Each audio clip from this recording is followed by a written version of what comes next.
The preceding program was paid broadcast. Any ideas, comments, and opinion expressed by the program hosts do not necessarily reflect the views and opinion of the station. The program and its producers are not affiliated with the station. Good afternoon, everyone. Salamat sa pagkakataon muli na tayo po'y magsasama sa hapong ito. We praise and thank God sa magandang panahon. And I hope and I pray that you are in good health sa hapong ito as you listen to the Word of God. And I hope that you will be blessed ng ating mensahe sa hapong ito. Magandang hapon po sa inyong lahat, sa ating mga tagapakinig sa 106.1 at sa ating mga viewers sa Boracay Malay Streaming. Thank you so much sa patuloy ninyong pakikinig sa ating program. And I hope and I pray that you will continue na makinig sa ating palatuntunan every Saturday, alas 3 hanggang alas 4 ng hapon. And then tomorrow, meron kaming program, alas 6 hanggang alas 7, counseling sa radio. So, okay, So, magandang hapon po. Magandang hapon po sa inyong lahat. But before that, nais kong manalangin muna tayo bago tayo magpatuloy sa ating pag-aaral ng salita ng Panginoon. Let's pray. Gracious and loving God, Lord, thank you so much for the time you have given us. Thank you, Father, for being so faithful to us, for providing our needs and protecting us. Thank you for your forgiveness as well. And thank you that we can look back to what you have done on the cross 2,000 years ago. Pinagkaloob mo po ang iyong buhay para kami po ay maligtas. So thank you so much, Lord, sa inyong kabutihan sa aming mga Kristiyano and sa bawat isa. Bless our time together, Lord, as we meditate on your word, Panginoon. This is our prayer in Jesus' name. Amen. Okay, so forgiveness at the cross, ano tayo ngayon, Sabado, kahapon is Biyernes Santo, we have commemorated the death of Jesus Christ, when we say commemorated, because the death of Jesus Christ happened 2,000 years almost, or 2,000 years ago, at isang beses lang po yun nangyari, and so kung meron man tayo ngayong celebration, that is celebration to look back, to remember yung kanyang nagawa. So isang beses lang po yun nangyari, at hindi po yun inuulit-ulit every year. So I hope that the truth will sink in sa mind natin na yun yung totoo. Kasi hindi naman taon-taon namamatay si Jesus Christ. Isang beses lang po nangyari yan sa kasaysayan ng ating mundo. So ito yung ating babalikan ngayon. Babalik tanaw tayo sa nakaraan, sa ginawa ni Jesus Christ doon sa cross. Forgiveness at the cross. Ito yung ating paksa, topic natin ngayon. Forgiveness at the cross, mercy when it hurts the most. So, kung ating babalikan dito sa sinabi ni Jesus Christ, Father, forgive them for they do not know what they do. In Luke chapter 23 verse 34, before yung sinabi to ni Jesus Christ, actually Jesus has been betrayed by Judas. That night, before his arrest, si Judas po ang nagturo sa kay Jesus Christ, kung nasaan siya. And binayaran yun ng 30 pieces of silver. So that is why na sinasabi natin na si Judas yung nagbetray sa kay Jesus Christ, because he's the one who actually tawag doon, he surrendered Jesus Christ to his persecutor. And doon nga inuli si Jesus Christ, he was being tried, falsely accused, and hindi tama, so injustice doon sa part ni Jesus Christ na siya po ay kinasuhan, no? He was falsely accused. And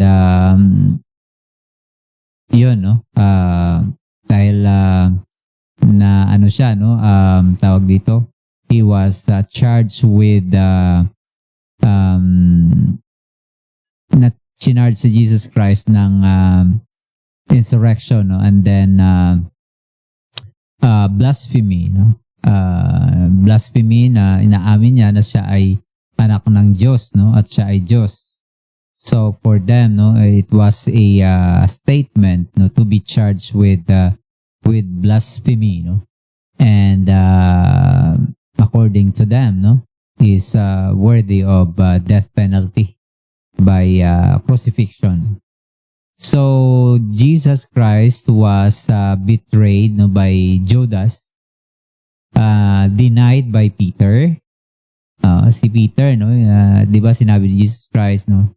Sabi ni Peter, mahal niya si Jesus Christ, no? But sabi ng Panginoon, I tell you, Peter, no, that before the cock crows for 2 times, no, you will betray me.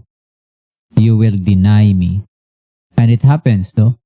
And then by the soldiers, makikita din natin, no, kung ating babalikan, si Jesus Christ, bago niya sinabi, no, Father, forgive them, yung ginawa sa kanya ng mga soldiers is that he was mocked. Actually, they cast lots sa kanyang damit, no? And sinabihan ng mga insulto, nakaka-insultong mga salita si Jesus Christ, no? You save others, but you cannot save yourselves, no? So, yun yung mga insults and mockery by the soldiers, no? Rejected by his own people. His people, no, did not even try, no, to defend Jesus Christ from his persecutors. So Jesus Christ was condemned unjustly and nailed to the cross, bleeding, no, bleeding doon sa dugo, no, na lumalabas sa kay Jesus Christ because of doon sa latigo, no, na ginamit sa kay Jesus Christ. You know that 5-strand na latigo ay merong, at the end of it, meron siyang kalawit, no, na either iron or glass, no. Yun yung ginagamit nila nung una to scourge the accused, no, or yung taong kanilang i-crucify, no.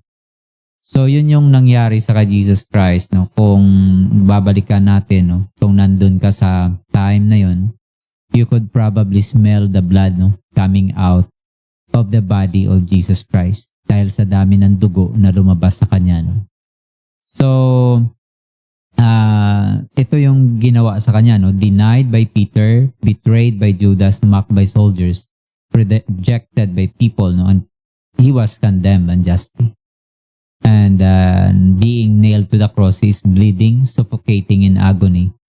Yung mahirap, no, yung kanyang even his breath, no, ay struggle sa kanya during that time, no, na huhugutin niya sa kanyang paa, no, at tapos sa kamay, no. So yung ganong klaseng brutal na kamatayan, no? So but then, no, kung ating makikita, his first recorded word are not words of anger but of forgiveness. So, hindi ito natural, no? This is divine. Because in our, no, nature as human, we cannot do that. So, itong ginawa ni Jesus Christ, no, itong pagpapatawad niya, makikita natin dito yung kanyang pagiging Diyos, no? So, this is not natural, no, because yung gawain nito is divine, no, na makikita natin sa kanya because, no, indeed, He is God. So, number 1, no, yung makikita natin dito nung sinabi ni Jesus Christ na Father, forgive them. Actually, no, it is the heart of Christ, no, in suffering. So, yung puso ni Jesus Christ dun sa kanyang paghihirap, no, ay makikita natin, no, that He prays. instead of anger, instead of hatred, instead of words, no, na sasabihin niya, instead na paghihiganti, no, ang ginawa ni Jesus Christ ay nagpatawad. So this is the heart of Jesus Christ in suffering. In suffering, the first word that comes out of his mouth is Father. So even in agony, Jesus prays, no. Pain did not silence his prayer. Yung sakit na nadarama ni Jesus Christ during that time did not silence his prayer, no? Did not even break his relationship with God, no? With his Father. So dito makikita natin si Jesus Christ that even in suffering, no, he still maintain his close relationship with God the Father. Pain, no, even in agony, Jesus Christ prayed, and his prayer is forgiveness for the people. Yun yung heart ng Panginoon. Makikita natin dito that even in suffering, he prays. Dahil, di ba, pagka usual na response ng tao sa problema, sa kahirapan ng buhay, sa pain, no, sa masasakit na pangyayari sa buhay, kadalasang response natin is what? Discouragement. Diba? We are being discouraged at most of the time, no, we fall back. We go away. Diba? Lumalayo tayo sa Panginoon because of the pain, no? But then Jesus Christ, no, even in that agonizing na talagang excruciating na pain, doon sa masasakit na mga bagay na ginawa sa kanya, no, makikita natin yung kanyang puso na nagpray pa rin siya at walang amount, no, ng pahirapan or ng masasakit na pangyayari sa buhay niya, no, ang nag-separate sa kanya, no, sa Panginoon, sa God the Father. Makita natin yung kanyang closeness sa Ama, no? That even in agony, he prays. And the first word that comes out of his mouth is Father. So ikaw, no, my friend, no, kung sakaling dumating sa'yo yung pagsubok sa buhay, ano yung ating initial na response? Will we, no, or kagaya din ba tayo ni Jesus Christ, na kung meron mang problema sa buhay, no, ay we stay close sa Father. Patuloy tayong nagtitiwala, patuloy tayong nananalig, no, sa Panginoon. That no amount of pain, offense na ginawa sa atin ang makapag-break ng ating relationship, no, sa Panginoon. Because oftentimes when problem, no, strikes us, the common, no, na response is go away, no, or being cold, no, sa Panginoon, or get discouraged. So I hope that we learn from Jesus Christ, no, na hindi siya natinag, no, yung kanyang relasyon sa Panginoon, sa Diyos Ama ay nagpatuloy, no. Makikita pa rin natin, no, na he maintains that close relationship with the Father. That no amount of pain, no amount of agony and suffering break that relationship, no, niya sa Ama. So suffering did not break his communion with the Father. The cross did not cancel his dependence on God. So what comes out of you in suffering? Ano bang makikita sa atin when we suffer? Ano bang mahahayag, may ihaayag at may ipapakita natin? What will reveal about us?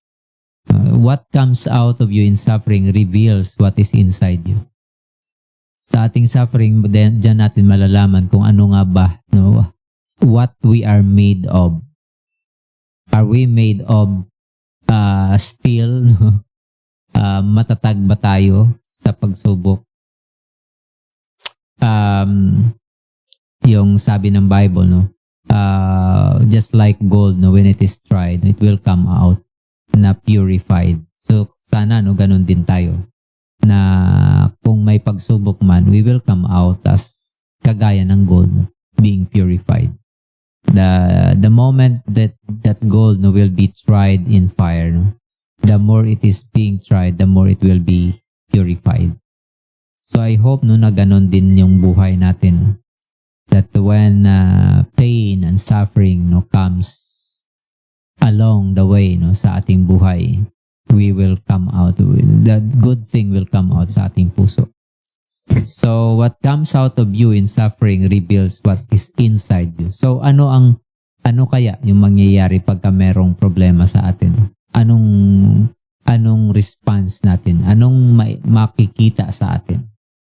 Jesus reveals a heart anchored in the Father. Si Jesus Christ, makikita natin dito that his heart was being anchored in God the Father. So when being hurt, no, do you react or pray? Ano ang ating reaction, no? Nagpi-pray ba tayo? Do we come to God, no? With a humble hearts and pray? Or when wrong, do you complain or commune with God? Do you complain or do you commune with God? So dalawang bagay lang yung mangyayari, no? Will we get worse or get better? Yun yung magagawa ng mga problema, no, sa ating buhay. It will make us, it will drive us away from God or it will make us closer sa Panginoon. So, nasaan ka dun sa dalawa? I hope, no, that when trouble comes along the way, pain, rejection, humiliation, insults, betrayal, no, dumating sa atin, we will what? We will remain close to God the Father, just like what Jesus showed, no, dito sa cross. The first word that comes out of his mouth is his connection with the Father. Next, no, is the mercy of Christ. Makikita natin dito that he forgives. Ito yung awa ni Jesus Christ, no? He forgives. Sabi niya, Father, forgive them. Patawarin mo po sila, no? So this is shocking because he forgives those who nailed him. Even at that time, no, at that present time, na nandun pa siya sa sitwasyon habang masakit, no, yung mga ginagawa sa kanya, still, no, he managed to say, Father, forgive them. He forgives those who nailed him on the cross. That kind of brutality, no? Grabe na klase ng brutality. Imagine that his creation, no, yung creation niya, yung kamay na nilikha niya, yung, di ba? Yung taong nilikha niya, yun yung taong nag-crucify sa kanya. So, this is shocking, no? He forgives yung mga taong gumawa sa kanya ng karumal-dumal, no, na klase ng gawain. But then he forgives. He extended forgiveness. He forgives those gambling for his clothes and throw insult, no, sa kanya. So this is not deserved mercy. Hindi ito deserved na mercy, but it is grace. So ito, no, this actually reveals substitutionary grace. He's dying for the very people killing him. He was there, no? Part pa rin yun yung taong yun, no, ng kanyang ginawa doon sa cross. Na nandun sa cross, nagbabayad ng kasalanan. And this actually reveals the substitutionary grace of the Lord Jesus Christ because he's dying for the people, the very people killing him. Isaiah chapter 53 verse 12 He made intercession for the transgressors. So yung ginawa ni Jesus Christ actually is intercession for the transgressors. At kasama dun yung kanyang mga naggumawa sa kanya ng mga bagay na yun. So even on the cross, Jesus is our intercessor. Even dun sa cross, na dapat yung iniisip niya ay yung sarili niya. Pero even at that moment, he is still extending grace and forgiveness to people. So, forgiveness is not based on what people deserve. Sometimes, kung tayo po ay nagawa ng hindi tama, sasabihin natin, hintayin ko siyang mag-sorry. Pag nag-sorry siya, then saka ko siya papatawarin. But even, si Jesus Christ, even at the moment that He suffered and the moment na nandun pa siya sa present time na may ginagawa sa kanya still, nag-extend siya ng forgiveness. So, forgiveness is not based on what people deserve. Yun yung dapat, It is based on what Christ has done. Ang pagpapatawad ay nakabase sa kung anong ginawa ni Jesus Christ para sa atin.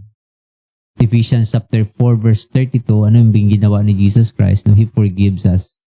So sabi dyan, be tender-hearted, forgiving one another. Even for God,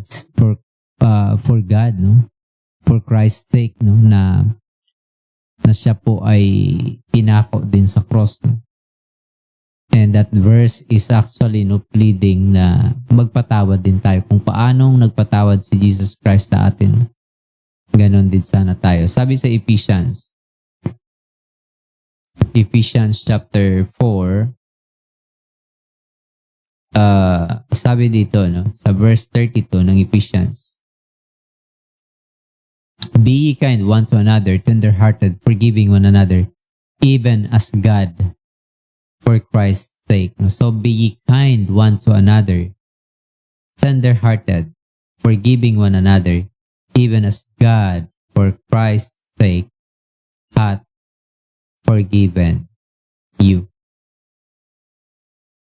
So, yun yung dito, plea is that we have to forgive in the same way that we have been forgiven. Kung gaano tayong pinatawad ng Panginoon, in that manner, we should also forgive. Forgiveness, is that ang forgiveness, hindi ito nakabase, dapat dun sa kung anong deserve ng tao. Kundi kung ano ang ginawa ni Jesus Christ sa atin. You cannot claim the forgiveness of Christ and refuse to forgive others. Hindi pwedeng pinatawad tayo ni Jesus Christ pero tayo ayaw nating magpatawad. Hindi pwedeng ganun. So, hindi pwedeng Christian ka pero hindi ka marunong magpatawad. Because yung Kristiyano ay of course, bago tayo maging Kristiyano, ay tumanggap tayo dun sa ginawa ni Jesus Christ sa cross. Diba? He died on our behalf. Sabi nga sa Romans chapter 5 verse 8, in that while we were yet sinners, Christ died for us. He died for us while we were yet sinners. Hindi niya hinintay or hindi niya sinabi na, okay, hintayin kong maging mabuting tao ka at saka kita papatawarin. Hindi, That even, when we are sinners, while we were still sinners, He died for us. Kahit pa noong panahon na tayo po'y makasalanan, He died for us. And He has been so merciful sa atin. So, there's no reason. Kasi diba, sabi niya, if you love me, then keep my commands. People will know that you are my disciples if you love one another. So the trademark of Christianity is love. So kung wala tayong love, then therefore, Kung hindi tayo nagpapatawad, then therefore wala tayong love. Yun yung binago ng Panginoon nung tayo tumanggap sa Kanya. No? Binago niya yun. Binigyan niya tayo ng divine nature. No? 1 Peter chapter 1 verse 4. No? Binigyan niya tayo ng bagong yung new nature, no? Divine nature. We have been partakers of His divine nature. So He has given us a new heart na makapagpatawad. Pina-experience niya sa atin yung kanyang pagmamahal. Diba? Sabi sa John chapter 3 verse 16, "For God so loved the world that He gave His only begotten Son, that whosoever believeth in Him should not perish but have everlasting life." So, He extended His forgiveness no, sa atin. Pinatawad niya tayo doon. Suppose no, dapat lang na tayo din ay magpatawad. So, hindi pwedeng mag-claim tayo ng forgiveness ni Jesus Christ pero ayaw nating magpatawad. Sa Panginoon hindi pwedeng ganun. So, kung totoong Kristiyano ka no, at tumanggap kay Jesus Christ, marapat lang din no, na marunong din tayong magpatawad. Dahil yun yung paraan no, ng Panginoon na tayo po'y maligtas dahil sa kapatawaran. So, kung hindi niya tayo pinatawad, wala tayong kaligtasan. So, His plea is that in the same way na tayo nakareceive din ng forgiveness in that manner na hindi din natin deserve yung forgiveness actually. What we deserve is hell. What we deserve is judgment. But by His grace, no, extended His mercy to us. His grace, no, na kahit tayo po ay makasalanan, no, He died for us. And then, next is the condition of sinners. No? The condition of sinners is spiritual ignorance. Sabi dito ni Jesus Christ, Father, forgive them. And then, next is that, for they know not what they do. Dahil hindi nila alam ang kanilang ginagawa. Grabe na intercession, no? Yung he is pleading, no? As if that he is the attorney, no, ng mga makasalanan. For they know not what they do. Patawarin mo sila kasi hindi nila alam yung kanilang ginagawa. Jesus does not excuse their sin. He exposes their blindness. Hindi naman sinabi ni Jesus Christ, okay, excuse ko na lang yung inyong mga kasalanan. Hindi niya sinabi yun. No? Ang sinabi niya is forgive. He actually interceded. Sabi niya, for they know not what they do. So he exposes their blindness. They were religiously active but spiritually blind. Religiously active sila, no? Pero spiritually blind. Hindi nila nakikita yung kahalagahan ni Jesus Christ, that He is the Son of God. That they were crucifying the very person na ipinadala ng Ama para magligtas sa kasalanan. Not only that they were active, religiously active, but spiritually blind, no?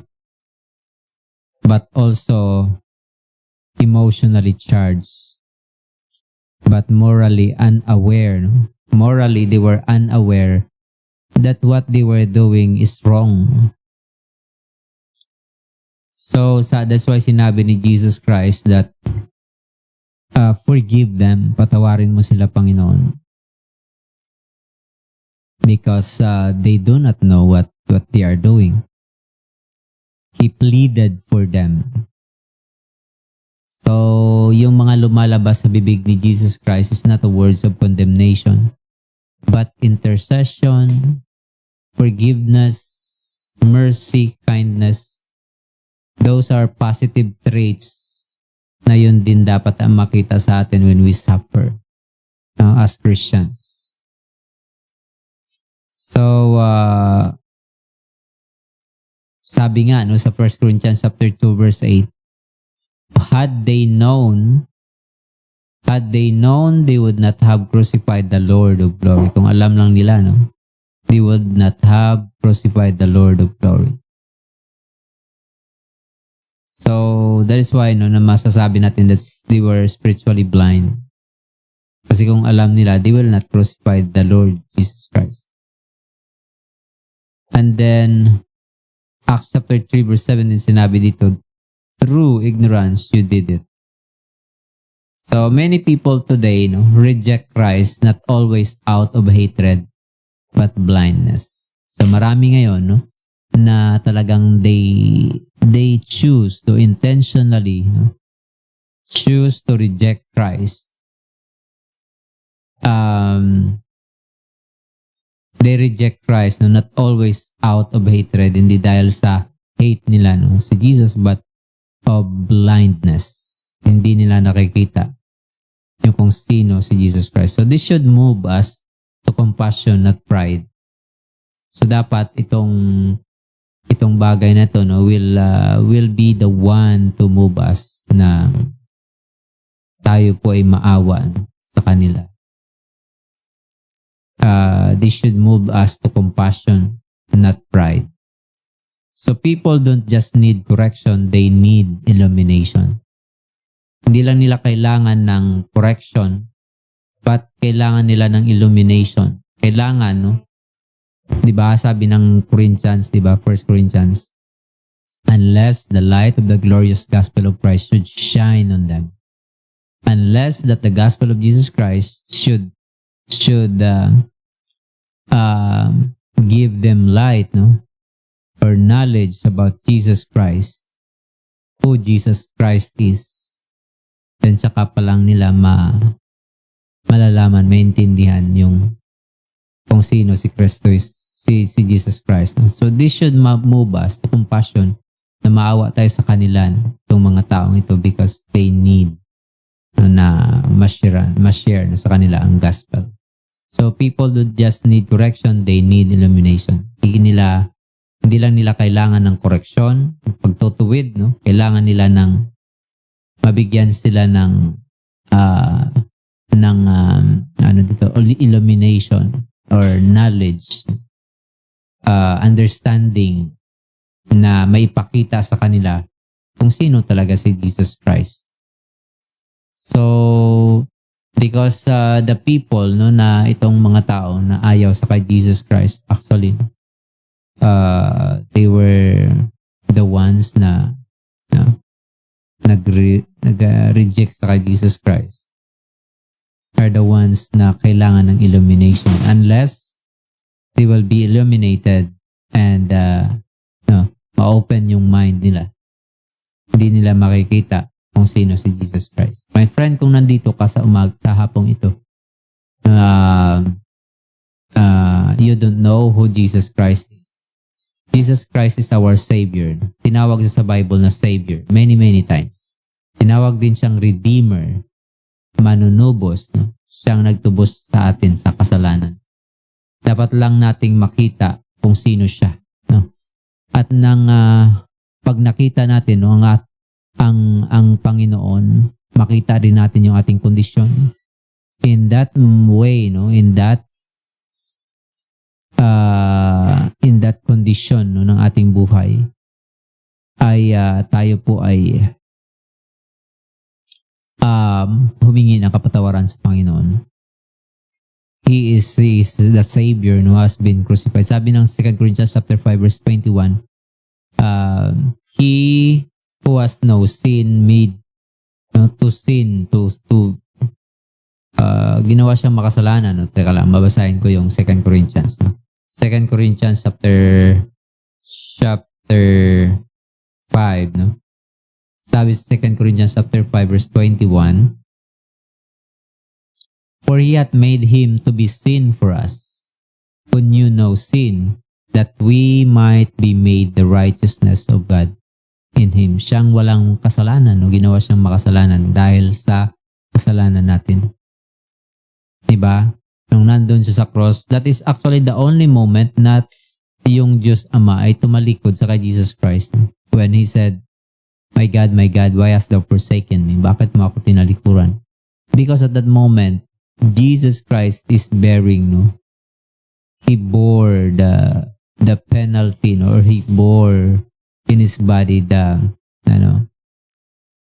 yung ating kasalanan.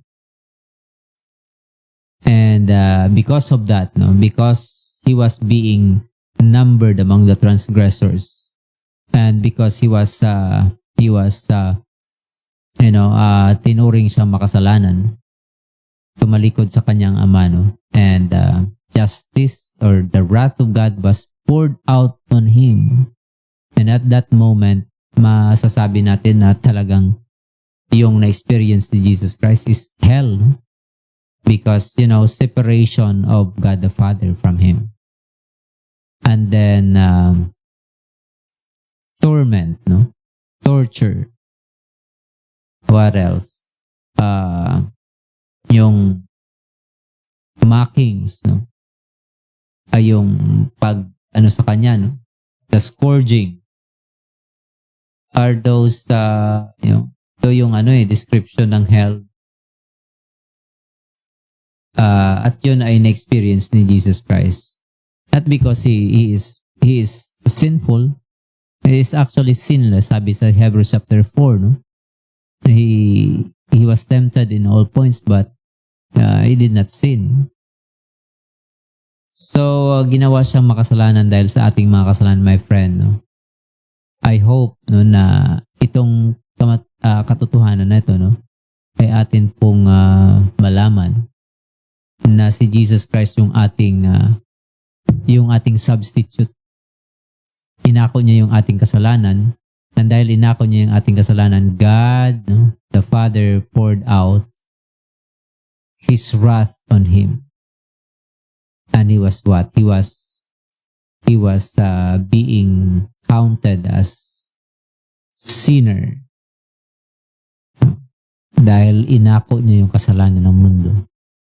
Yun yung sinabi sa John chapter 3 verse 16, for God so loved the world, because of that great love, that He gave His only begotten Son, that whosoever believeth in Him should not perish but have everlasting life. So, my friend, I hope na makita mo yung kahalagahan ni Jesus Christ, because without Jesus Christ you cannot be saved. Sabi sa Acts chapter 4 verse 12, there's no other name given among men whereby we must save. Wala nang ibang pangalan. John chapter 14 verse 6, sinabi dyan, I am the way, the truth, and the life. No one can come to the Father except through me. Sinabi yan ni Jesus Christ, walang makakapunta sa Diyos Ama kundi sa pamamagitan ko. So, hindi ka maliligtas, hindi ka makakaparoon sa Ama sa langit kung wala kang relasyon kay Jesus Christ. So, you can only be accepted by the Father through Jesus Christ's work on the cross. So, kung nandito ka ngayon, hindi mo pa nakilala si Jesus Christ na yung Savior, I hope that you will realize your need of Him, and now sasabihin mo with your heart open to God that, Lord, I believe sa ginawa mo sa akin. Thank you so much for dying for me on the cross, and I receive you as my Savior and Lord. And that prayer will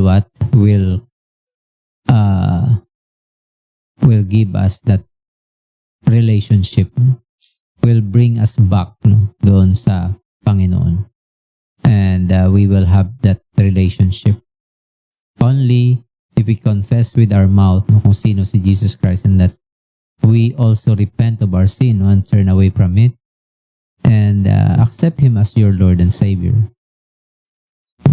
He is our mediator, He is our Savior, He is our Redeemer. Sinabi yan sa Bible. So, tagapagligtas siya yung nagtubos sa ating kasalanan. Tayo na dapat yung mamatay para sa ating kasalanan, siya ang umako. And because of that, he was judged by the Father and given the worst penalty or judgment. So na-experience yun ni Jesus Christ, not because of his sin, no? Because he is sinless, but because of our sin. So, we gave himself, no, on our behalf. Pinigay niya yung kanyang sarili, no? Instead na tayo yung magbayad, no? Siya ang nagbayad ng ating kasalanan. So that you and me, no, will have that relationship with him. So that, no, siya yung namatay, no, para tayo ay mabigyan ng buhay, no. Sabi nga, no, sa John chapter 14 verse 6, I am the way, the truth, and the life.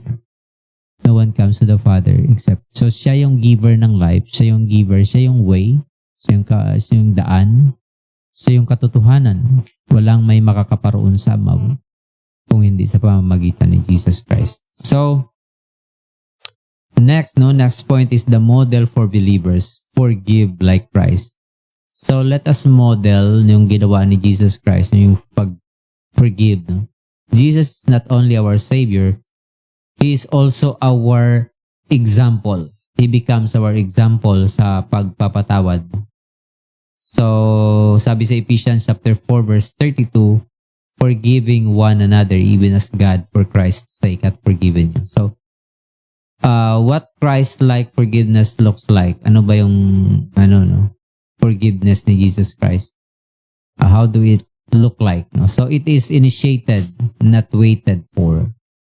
Hindi ito hinintay, no, hindi siya naghintay ng pagkakataon. Kundi, gumawa siya ng kaparaanan na para mapatawad. So, it is initiated. He initiated forgiveness. Siyang nag-unan. Siya yung nag-extend ng forgiveness. Hindi niya hinintay na, kaya lumapit ka muna sa akin, humingi ka ng tawad. You repent of your sin, and then I will forgive you. Hindi natin nakita doon yung apology.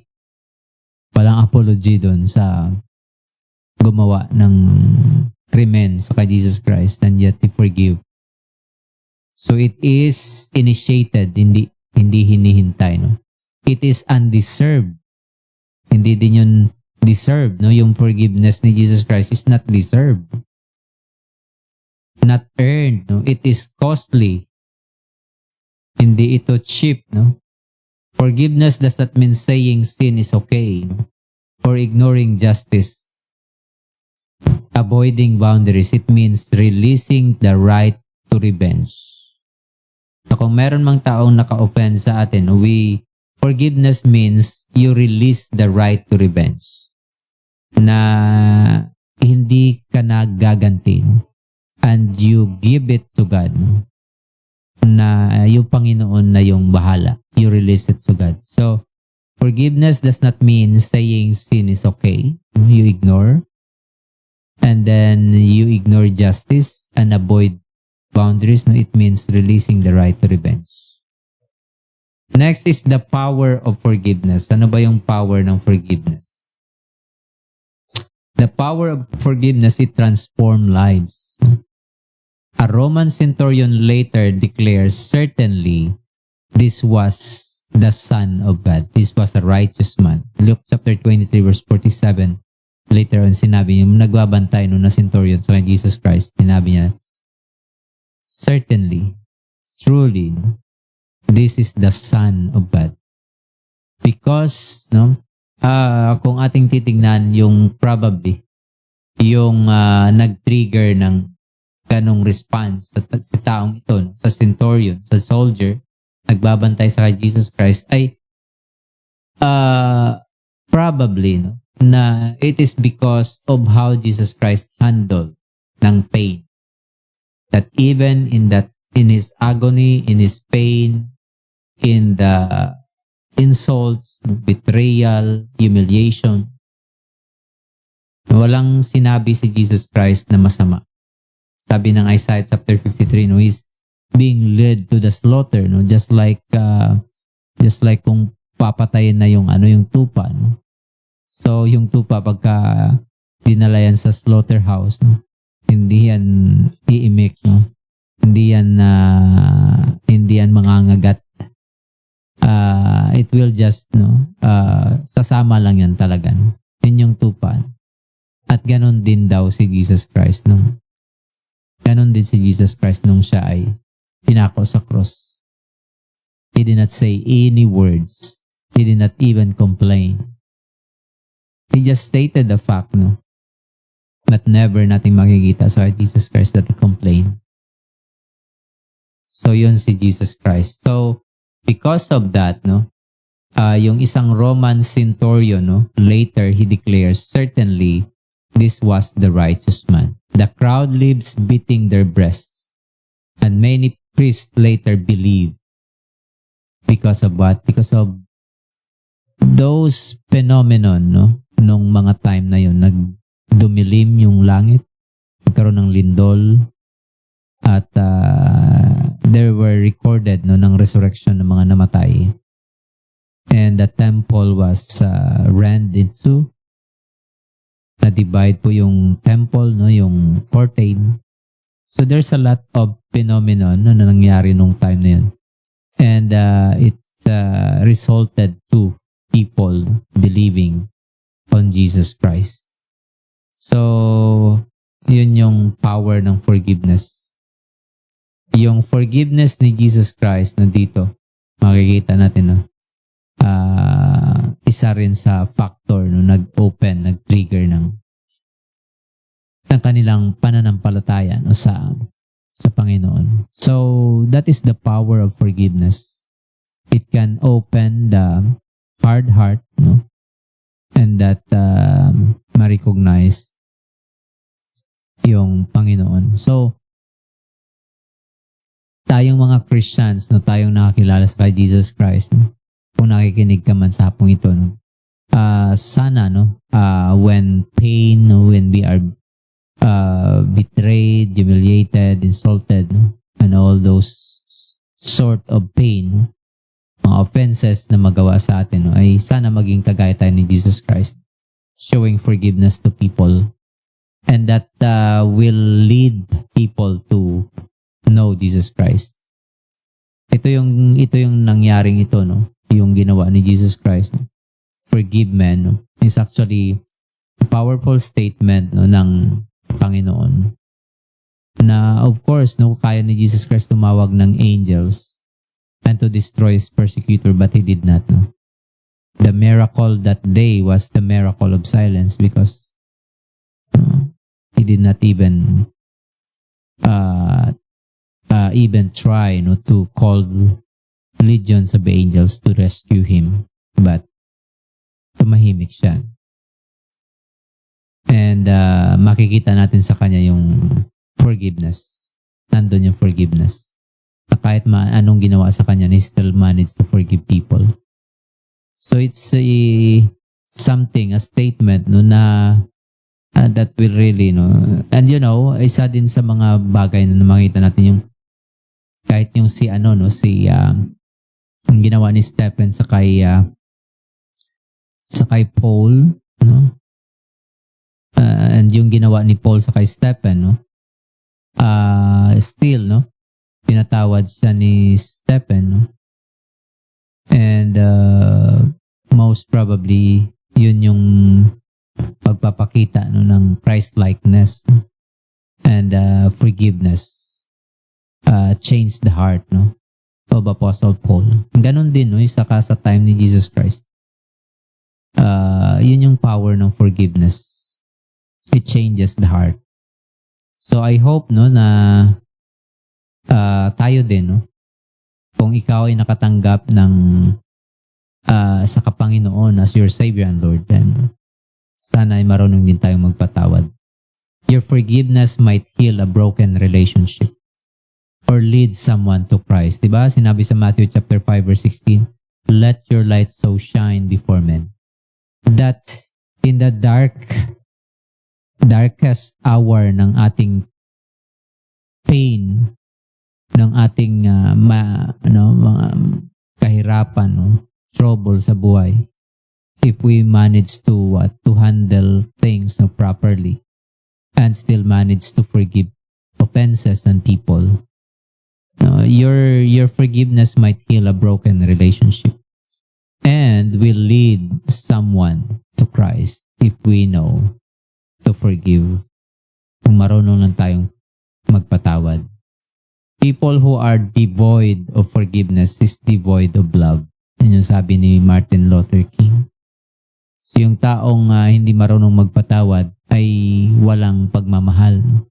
So kung wala kang pagmamahal, baka hindi mo kilala ang Panginoon because God is love. So it is the nature of God to be pagiging loving.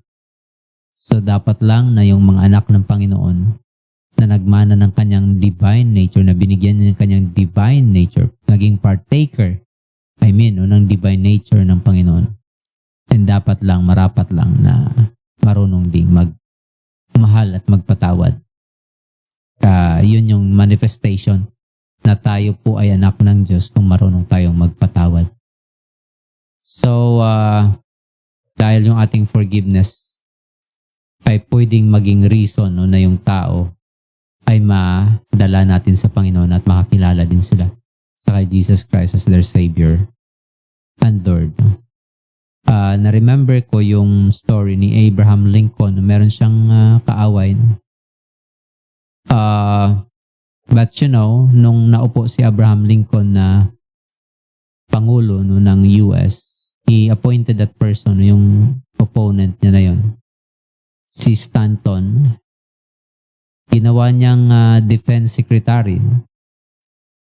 At sinabi niya na magaling itong defense secretary. Kahit kaaway niya yun, ay binigyan niya ng pwesto sa gobyerno nang maging presidente siya. Nung namatay si Abraham Lincoln. Si Stanton, siya yung nagsabi na bakit pa tayo pupunta sa Africa para maghanap ng unggoy kung meron naman sa White House. Imagine mo yan, na insult. That is before, But nung kinaibigan siya ni Abraham Lincoln, nung namatay siya, sinabi niya, nandito yung taong to, Ito yung tao na sabi niya na kahit gawan mo ng masama, ang igaganti sa'yo ay mabuti. So, na-transform yung heart niya. It's because of that forgiveness ni Abraham Lincoln. So, nakaka-transform. And actually, yung forgiveness ni Jesus Christ, it transformed millions of people even until now. Napakaraming taong na-transform ng forgiveness ng Panginoon. So, in the same manner na tayo din na nag-recipient ng forgiveness ng Panginoon, matuto tayong magpatawad. And by doing so, we could lead people to Christ. Sa pagpapatawad, may pakita natin kung ano tayo, At